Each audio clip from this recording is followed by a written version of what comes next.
Okay, so let's start. Um, so just a few words about myself. I've been doing security for about 30 years now. I think I first spoke at RSA 20 years ago.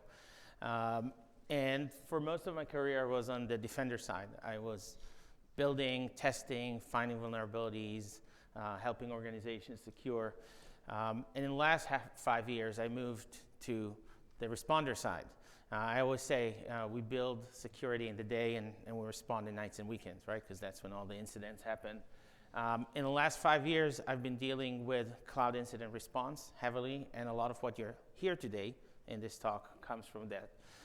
Another point I want to make, there's a technical talk. There's going to be code examples. I'm not going to run through all of them partially. Some of them are in the deck for reference. If you're sitting in the back, you might struggle with some of them as well, but the deck is available on the RSA website, so you can get all the code examples from there. So let's start. So cloud forensics. So this has been an interesting journey. So whenever somebody in computers says forensics, what they have in mind is this, right? The EnCase, suitcase, the guys with the suit, disk images, memory cloning, a lot of this different. This has been DFIR for 20, 25, 30 years, but it's not really what forensic in the cloud is. Why? Because the cloud is very different, and workloads are only a small part of it.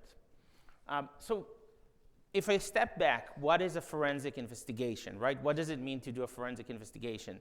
It has nothing to do with memory cloning or disk images. That's just a technique. A forensic investigation is the process that we do to find evidence of what happened, so learn what it is, and be able to prove what it is if we need in a court of law, right? And so there's forensic investigation outside of our industry, right? Fingerprints, DNA. And so in the cloud, we're going to have a new type of forensic investigation. So I want to take you through a typical cloud attack. Again, just one example out of many. But you can see that cloud, and when I say cloud, I don't just mean infrastructure as code. Cloud is everything, right? Cloud is SaaS, cloud is PaaS. So, this is an example. An attacker might compromise a GitLab account or a GitHub account. They're going to get some credentials that they find there. Of course, none of you have secrets in your code, but in this example, that happened. Access an Okta account, and then leverage federated identity, which was what we see all the time, to go across different cloud resources. It will get me also to the workloads, but also to a bunch of different resources, services, and things on the different platforms. And so if I want to investigate this, the traditional DFIR is definitely not going to help me, right? And when you look at your cloud, it's really complicated. I mean, even just the infrastructure provider, right? The AWS, GCP, Azure of the world, they're going to have the workloads, but they also going to have services, right? Even an S3 bucket, right? It's not a workload. You can't make an image of that to analyze it. And then, of course, we have identity and SaaS and PaaS and all that. And the traditional DFIR and also the new wave of cloud DFIR solutions that we saw that were taking workload or endpoint technologies, bringing them to the workload, are only focused on the workloads. And today we're talking about all the rest. And so how do we do forensics for all the rest? When we don't own the machine, we can't take a memory image. So we are very, very dependent on the provider to give us telemetry, but we're also very dependent on ourselves to do something with this telemetry. And this is the big challenge. So let's talk a little bit about this. So we all have logs, right? I'm sure everybody here probably collects CloudTrail, because CloudTrail is the default log for AWS. But the thing is that the basic logging, things like CloudTrail, are security or admin type of logs. They give you the highlights. They give you the things that you may want to use for some of your detections, but they don't give you all of the activity, right? In a lot of sense, if we make it comparable to EDRs, EDR also sends me a bunch of things, but when I want a full forensic investigation, I end up going to the endpoint and collecting other things. And so I need activity logging. So what is activity logging? Activity logging is logging of everything a user did. They clicked a button, they downloaded a file, they sent an email, they opened a file in SharePoint, everything. And those logs are big and hard to deal with, and that will be the focus of our talk. So in addition to the fact that most of us don't collect the activity logs, and we'll explain soon why, these cloud vendors don't turn them on by default, right? So I said, you're dependent on the cloud vendor to give you those logs, and you're dependent on yourself to do something with that. But if you don't turn it on, then you don't have these logs. And a lot of the times, people come to us for incident response at a point where they didn't have the logs, and there's basically nothing you can do to help at this point, because all the data is gone. You know, unless you're a Fortune 5, then you could probably get AWS to give you access to their environment, but for most people, no. Other problems we have is content. So logs is an engineering problem. So in most companies, you will see that the logs is sort of an engineering project, an engineering afterthought. A lot of time there isn't product management for logs. So every log looks different. Every log has content that they thought makes sense in a structure that they thought makes sense. It's different between every single vendor. And a lot of times you're seeing that there are fields missing, whole events that are missing. And we'll take you through a lot of examples today. So getting this, configuring this. Now, one more horrible thing is timing. So we want to do detection and response in real time, right? For forensic investigation, it's a little less concerning. But for detection, if you get logs 24 hours after they were generated, this is bad. Now you're going to say, why would anybody give me logs 24 hours after they're generated? Well, just because. That's the default in Salesforce. Did you know that? Now they're offering this new premium feature where you can pay more to get logs in real time. But that's not the default. And then retention. So a lot of these providers will have very short retention. So even if you turn on the logs, if you don't take them and do something with them, they disappear. What is short? 7 days, 30 days, 90 days. Some have 180 days, which is better, still not enough. And their volume is very, very large. And this is the challenge where most of the people I meet struggle with, right? Because you want to get a whole lot of data, and it's going to be costly. It's going to be costly to put in your SIEM. It's going to be costly to egress it, to send it outside of your cloud. And so those are all the challenges. So I want to show you a few examples of these, and then we'll dive into what we can do. So this is just the default example, right? So default S3 doesn't collect server access logs. GCP doesn't collect data access logs. What are these logs? These are the logs of who touched a file in a bucket. If you only had to turn one activity log that you don't have today, that would be the one I would tell you to turn on.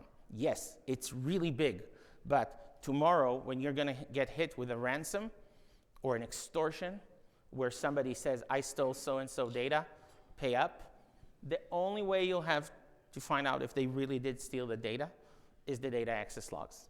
If you don't have it, you're blind.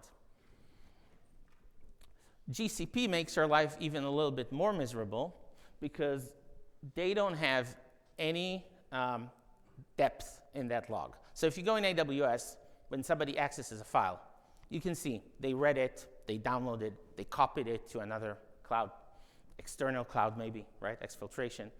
In Google, you're going to get one event, data access. So now, when you have to investigate that in a platform that has millions of users, and there are billion of data access events, then good luck with that.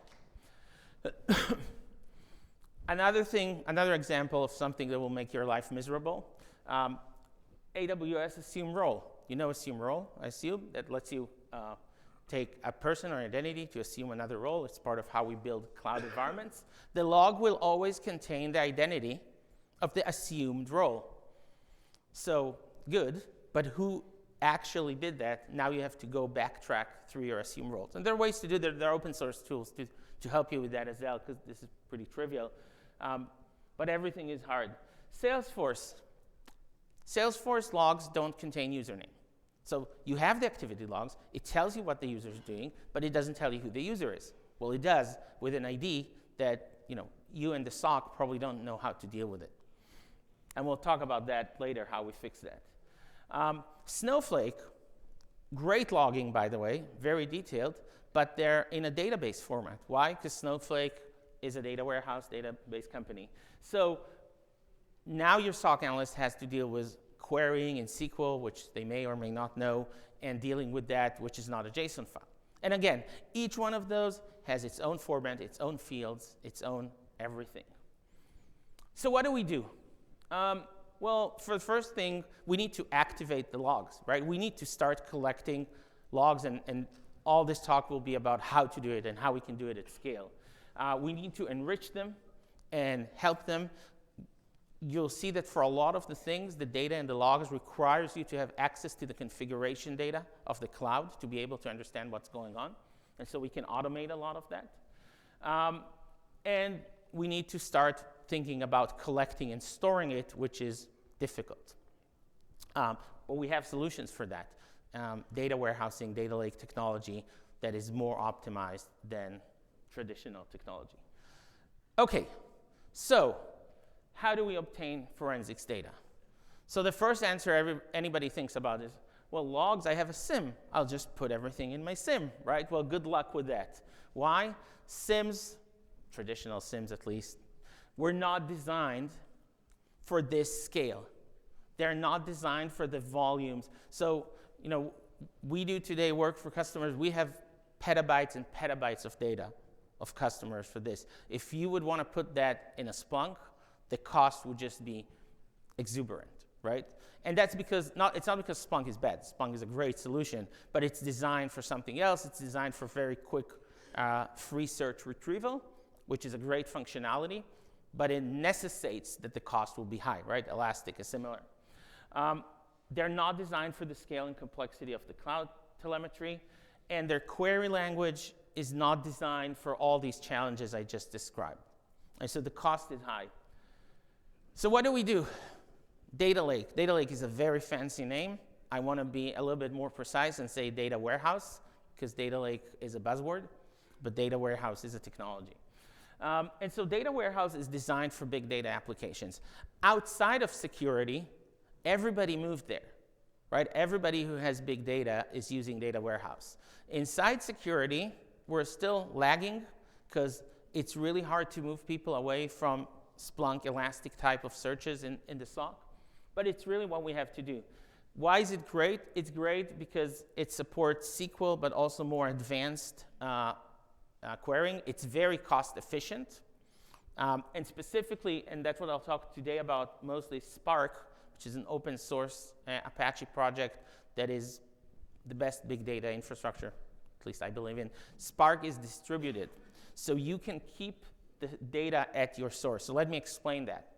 I can collect my AWS logs in the US in AWS in the US, and the AWS in EU in AWS in EU, and Azure in Azure, and so on, and still be able to query all of this from one place because it's a distributed data model. And that can lower your costs significantly.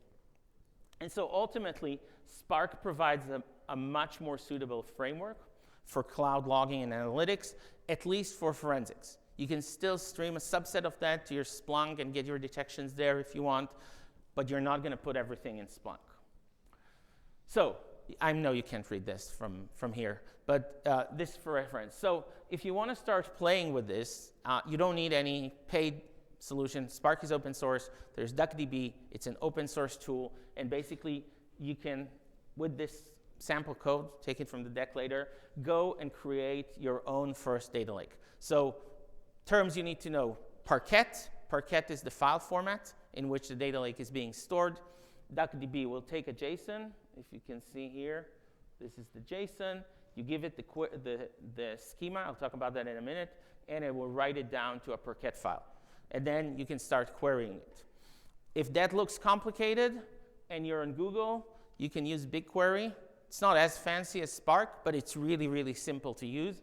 This is a really simple command line you can use to load a JSON into BigQuery and just start playing with that. So I want to talk about inferred versus defined schema. It's one of the most important things when you start thinking about collecting data for cloud investigations. So what is an inferred schema? An inferred schema is a capability offered by pretty much every big data solution, where you give it a JSON file, it will go through all the entries in the JSON file, do the first run, figure out which fields are there, and then automatically generate the schema out of it. It's great. You don't need to do anything. But it has problems. Why? It doesn't scale over time, because what you're going to find out is that the batch that you got today had schema X, and the batch that you got tomorrow had other events with other fields, and then the schema will be Y. And as you try to query on those 2 days together, your query breaks, because you don't have a standardized schema. So it's hard to investigate, and it's also slower because it does 2 passes of the file. The first one to figure out the schema, the second one to collect the data. At large scale, you're going to see that coming into your compute bill. So the defined schema is a better approach. Again, if you're just starting, you can start with the inferred schema and play with it. But the defined schema will let you put everything into a schema that you defined in advance. And it's much more efficient and scalable and lets you grow over time. Highly recommended. And I want to show you an example from GuardDuty. Again, it's a little small here, but you can see GuardDuty, for those who don't know, it's the AWS security alerting. So it will give you alerts across multiple domains. And each event, if you take a GuardDuty file with JSON events in it, each event has a different set of fields, right? This has fields associated with one type of event. Here you see completely different ones, right? Action type. And you're also going to see events, fields, where the fields are actually key value, and then the key is the key name, and the value is the value name. And that's a disease that a lot of cloud vendors have in their logs, and we'll talk about that when we talk about GCP. And why is that? This is because GuardDuty is very comprehensive, right? It provides alerts across multiple domains of AWS. It has a lot of actions that it's looking at. It has a lot of capabilities. It looks at network, EC2s, everything. And they don't want to put all the fields in every request. They only put the relevant ones. So if you just take a subset of this, you're going to see only a small set of fields. And so what we did is we created a schema for GuardDuty that has all the main types of fields as fields in the schema. And then everything else comes in as additional parameters. And so as you do this, you can become efficient in turning your GuardDuty JSONs into a data warehouse that can grow over time. Now, some of you might ask, what about OCSF? And it's a great question, because when this came out, everybody, including me, had a lot of high hopes for it. OCSF is the Open Cybersecurity Schema Framework. It's a project by Amazon, by AWS, to create a standardized schema for events. Now it's part of the Linux Foundation, but it's not great. So that's the reality. It has limited functionality. The total number of fields there doesn't cover a lot of things. Most vendors didn't adopt it because of that. Even AWS logs have a different schema there than their default JSON schema. So if you already know that, it's hard to move. It has very limited adoption. It's got only 1,400 followers. And so, maybe one day this will become better, but for now, we don't use that. So again, just as a reference, when we talk about activity logging, and I put here some for all the big clouds, you want to go well beyond, again, the basic logs, right? Well beyond the CloudTrail. You want to collect different types of activities. So VPC, DNS, access logs, Kubernetes logs, everything that's relevant to you. And you also ideally want to collect snapshots of the configuration. And this is a little more complicated, but why do you want snapshots of the configuration? Because your cloud configuration changes in a very alarming pace. And when you're going to go and have an investigation, maybe in 3 months, and you're going to have logs that show you all kinds of things, and you're going to try to figure out the context of these logs out of today's configuration, it's going to be wrong. So if you have a snapshot of your configuration from 3 months ago, you can correlate that. So, these are examples of things we recommend collecting for the big clouds. You can see there's even more of those for the SaaSes of this cloud, right? The Office platforms. These are not even a full list, but these are the main things you want to look at, right? So if you don't have this, again, you're going to get somebody compromising an identity in your Office suite, starting to do stuff, business email compromise, downloading files. If you don't have this data, you can't investigate. And they won't give it retroactively if you didn't turn it on. Okay, so we figured, sort of, I know it's a lot to take in, but we figured that we need and should collect data to a warehouse. So now that it's there, how can we investigate on top of it, right? That's what we're here for. So querying the data. So the easy way, SQL, and I say easy because it's relatively easy. It's still not the default for most security people, and it's not easy to take your SOC analyst that's been doing Splunk for the last decade and teach them SQL, but it's also not very hard. It's declarative, it's straightforward, it's very optimized for structured data, which is what we have, right? It's very different than Splunk. Splunk's optimized for unstructured data, right? It's free text search. This is optimized for structured data, but once we have the schema in place, it is structured. And it's very quick to work with, and you don't need to be an expert and a coder. But the really, really fancy stuff, the stuff you want your more advanced security operations people, your incident responder, your forensic investigators, is PySpark. So what is PySpark? PySpark is, as the name suggests, Python over Spark. It's actually Python over Scala over Spark. And it's a way to code querying data in a distributed fashion, right? I mentioned that, where you can do a lot more complicated things. Why is it important and good? Because with PySpark, you can write code that automatically enriches fields that are bad. I talked about it, right? There's a missing username there. There are weird key values there. And this lets you be a lot more efficient. And once you built a piece of code like that for your investigation, you can now use it every time. It's very suitable for large data, and it's picking up. So when we started 4 or 5 years ago with PySpark, we were very rare, but I'm seeing more and more people doing this now. So let's start with this, the Salesforce log user masking, which I mentioned before. So Salesforce, as I said, they don't give us, they don't give the username in any log entry except for the login. They only give the user ID, which is, not very informative. So when you ask them, they will say, well, there's a Salesforce query API. You can go query Salesforce. That's basically how it looks. And we will give you back all the detail on the user with the username and everything. 2 problems. One, this already requires code. So we're already at the point where I have to do some coding around it. But even worse, it requires credentials. So most organizations don't want to give a SOC analyst credentials to the main API of Salesforce, because it's not limited just to the user querying, right? You can do a lot of things with this API. And so do I really want to do it?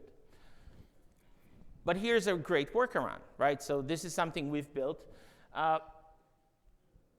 Because the login event has both the user ID and the username, you can go and find those login events.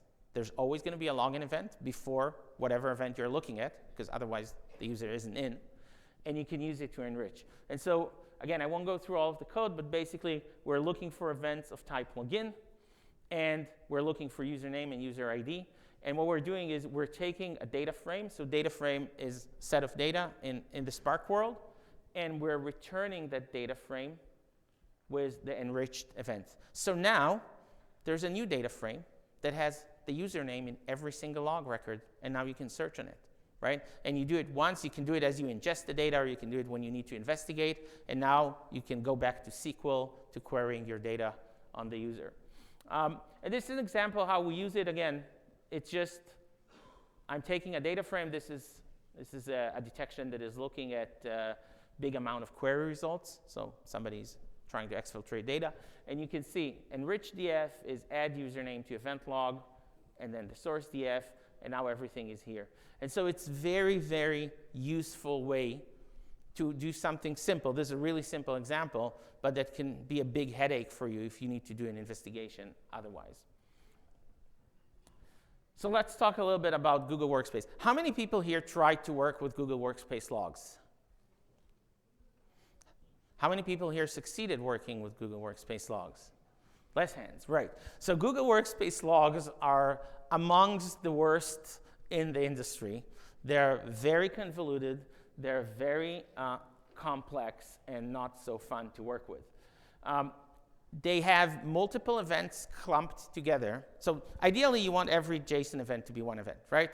The user, whatever. They will put a JSON event that is actor and then multiple events under it. So you have to break it out as you want to use it. A lot of times, they don't give fields names, but rather name equals something, value equals something, and I'll show that in a minute. And the parameters vary. Again, like pretty much every big cloud, they're going to be different, right? So look at this. This is how you really want to see something in a JSON. User is John. Machine is X. IP is that, whatever. But in Google Workspace, most of the events look like this. Name is user. Value is John, right? Now, it sounds like a small thing, but it's much harder to query this data. Much, much harder to query this data, right? And you can see it in these examples. Everything here has a different name and so on. Name, security center, rule threshold, value count, bigger than just like, why? Why do they do that? And so, how do you deal with it? So again, you can use Spark to make magic. And the magic we do in Spark is, one, we turn all these parameters to the normal format, user, John, right? And we put them in a table. And two, we break all the events, so every row in the data frame is a single event and has all the data associated with that event, right? And then it looks something like this, right? And it's not everything because I couldn't fit a whole row here, but you can see the actor is the detail, name, type, and then the parameters are now broken into a smaller JSON that has, user, value, group, value, and so on. And so, again, you can look at the code more in depth after the talk, but easy to do once you figure out what you want to do. And really, really helps dive into these logs. I'll give you one more example, because it's just amazing how everything. So remember I said in Google, they clump together multiple events under one actor. Azure takes a different approach. Azure will take a single operation and spread it over multiple events, right? And so in this case, you can see that this is a VMware creation. Right, a machine creation, one of the most popular operations we do in the cloud. It has 3 events. The first one is started, the second one is accepted, created, and the third one is succeeded. They describe a single click you did on your computer, right? And the correlation ID is what ties them together. Now, the information relevant, what you want from these logs, right? What is the data, who did it, so on, is split between those events. So each one of them has some of the data that you want, but not all of the data that you want. And also, it can have some more context, which is in the result value can determine, for instance, if it's a write or an update. It's not separate. But it gets worse. So different Azure events or different Azure operations will have different breakdown of events and different breakdown of in which event the data that you need is stored. Okay? I know, it's insane. So if you look at these are probably the 2 most popular things you will do in Azure, right? You'll create a machine, you'll create a role. So creating a machine, 3 events, creating a role, 2 events. So which one of them holds what? So if you look at the data creation, the VM creation, the first event has very little information, it's just what you're creating. Then all the data of this is in the second event, in the accepted created. And then again, last one has almost nothing in it, okay? But now, if you look at a role creation, most of the data that you care about is in the first event. Now, you may want to say, well, in two event, the data is in the first event. No, sometimes it's in the last event. It's every operation in Azure has a different logic. And so as we were building our way to figure out what to do here, we were basically looking at two approaches. One approach, I'll talk about this in a minute. One approach is let's research every single event and figure out which one has the right data or the wrong data and in which of them. It's a hard job to do. So instead, we built this. And what this does, this basically breaks down every operation. It will use the correlation ID and the operation ID to figure out that these are all events of the same thing and turn them into a single event in the warehouse that has the data from all the different events. So even if I don't know up front, because I can't map all the events up front, right? But now my forensic investigator can go and look and say, okay, this event, okay, these fields, okay, I understand what this field means. I have it all in one place. I don't have to go 5 different places. And this is really for reference. It's not hard to do, again, once you have the logic, and I'm happy to share this here. So I know this was a lot to take in, but this is really the way to go and the way to get around doing forensic investigations. So I want to talk one last thing before we wrap this up, and that is the notion of forensically sound, right? So a lot of people will ask, well, all that stuff you did, is that forensically sound? And so, again, when you think about forensically sound, I'm back with this image. We all have, the EnCase that replicates the image, and you take the hard drive and put it on the side and all that stuff. Again, it's all irrelevant for the cloud.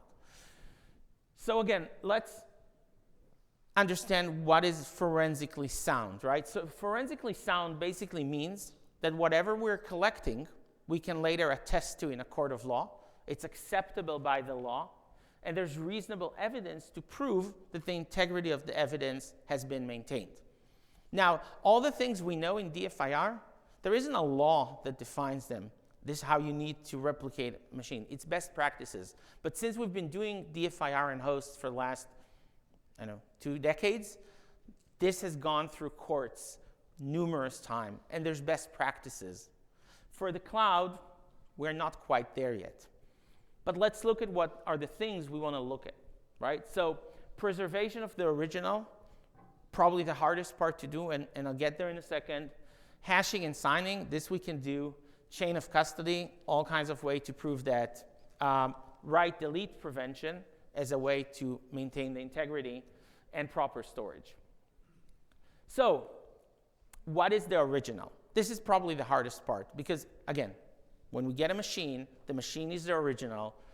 We take an image, we shut it down, we put it on the side. We have the original, right? There is no original S3 bucket. It's an S3 bucket.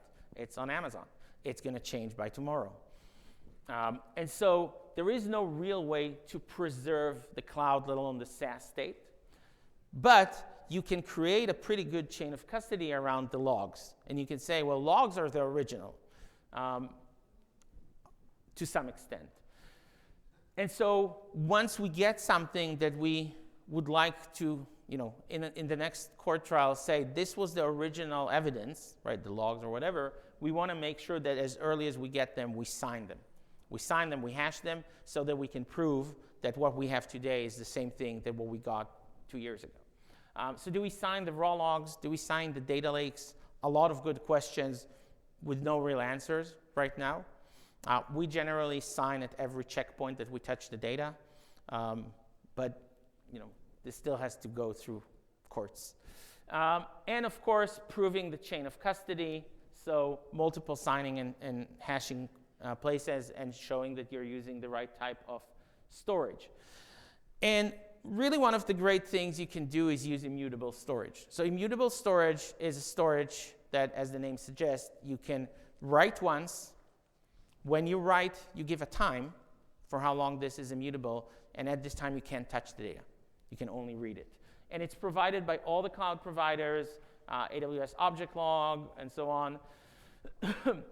It's the default for security logs in most of the clouds. So if you store CloudTrail, the default 90 days that AWS stores it for you are an immutable log, but after that, they're gone. So if you copy it, the new place is already not immutable by default. So you have to take care of that if you want to make sure that it stays that way. So you have to manually define it. But you can use it also for your data warehouse. So you can make your Parquet files immutable and read-only and work with them. And that will provide a chain of custody that, again, somebody who managed this can sit in a court of law and feel comfortable attesting that this data is legitimate and valid. Good. So, summarizing this day. Cloud forensics is a whole new world. I think by now you should probably get a good understanding of that. Cloud telemetry, which is what we need for cloud forensics, is very, very challenging.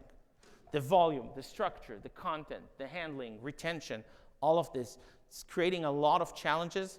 You know, when I first started playing with this 5 years ago, it's like, okay, we'll just get logs and work with them. How hard can that be, right? And it turned out to be extremely, extremely hard. And the traditional approaches don't scale well. So you need a new approach.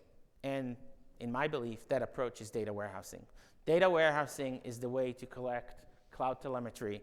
PySpark is the way to enrich it and to work with it in a way that lets you be efficient, because otherwise you can spend weeks trying to figure out something out of this data.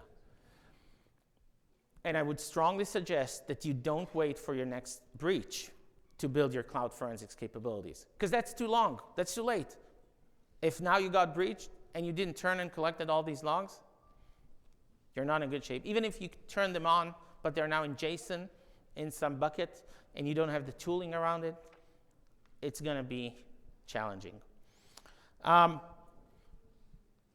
If you want to hear more about cloud attacks, a little less technical than this talk, but I have another talk tomorrow that's talking about the state of cloud attacks. I'm going to walk through 3 cloud breaches in the last year and show how some of what we talked here was applied there. And then, apply what you learned today. So next week, I would start by just understanding where you are, mapping your gap in cloud forensics logs. Which logs do you have? Are you collecting them? How are you collecting them if you do? What's your retention? Do you have any infrastructure?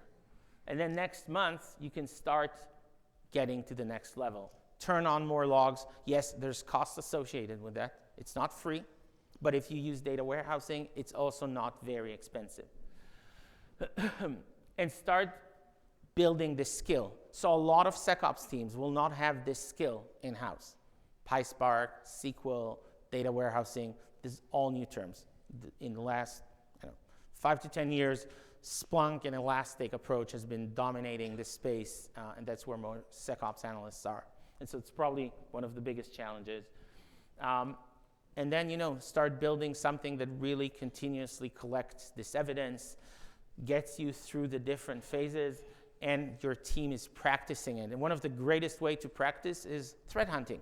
So you can threat hunt on this data, and you can repeat that, because threat hunt never stops, and that gives you the expertise to look through this data. Thank you, and I'm happy to take questions. And if you want to follow me on LinkedIn, I always publish more content around these things.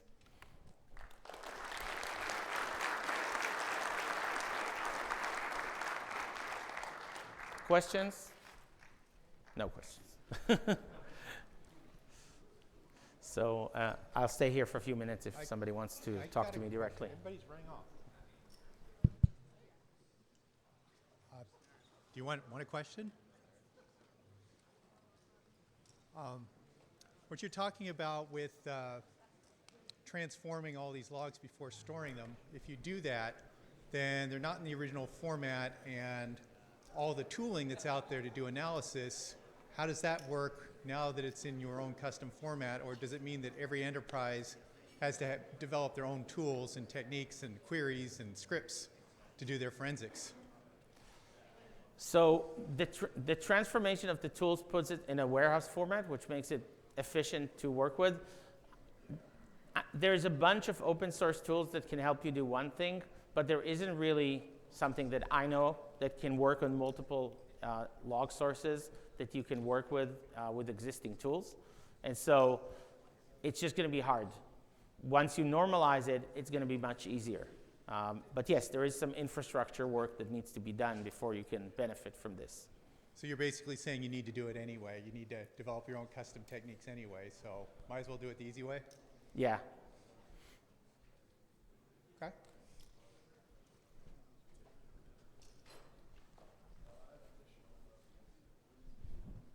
You should, I think it's being recorded, so you should speak to the mic. I have a question. Would it be interesting or worthwhile to build something around it, to have some abstraction layer, like if you would go for Cribble, for instance, to have an abstraction on the technology level of all the different logs, because you have so many SaaS applications. You have Azure, you have AWS. What's your take on that?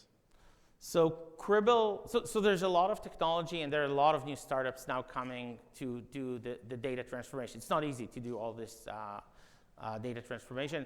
Cribble is interesting, but their approach is a little different. It's very not forensically friendly because Cribble is about reducing the amount of data, so you can put it in your Splunk. That's their core functionality. Now they support data lakes as well. And they don't support a lot of the more advanced log sources. Again, they're focused on data reduction, but there are some new startups that are coming that are about collecting data at scale and putting it in your warehouse. We do some stuff in this space as well. Yeah, because the biggest problem is you have multiple data lakes, and in the end, it becomes very difficult to. First, it's not tangible. Second, it's very costly. So. Yeah, it's not an easy problem, right? We're in the beginning or the verge of a space which is different. It's not an easy problem, and we're probably going to see more and more innovation in this space. But it's definitely a journey that organizations will have to go through in the next few years to be able to be ready for cloud investigations. Thank you. Thank you.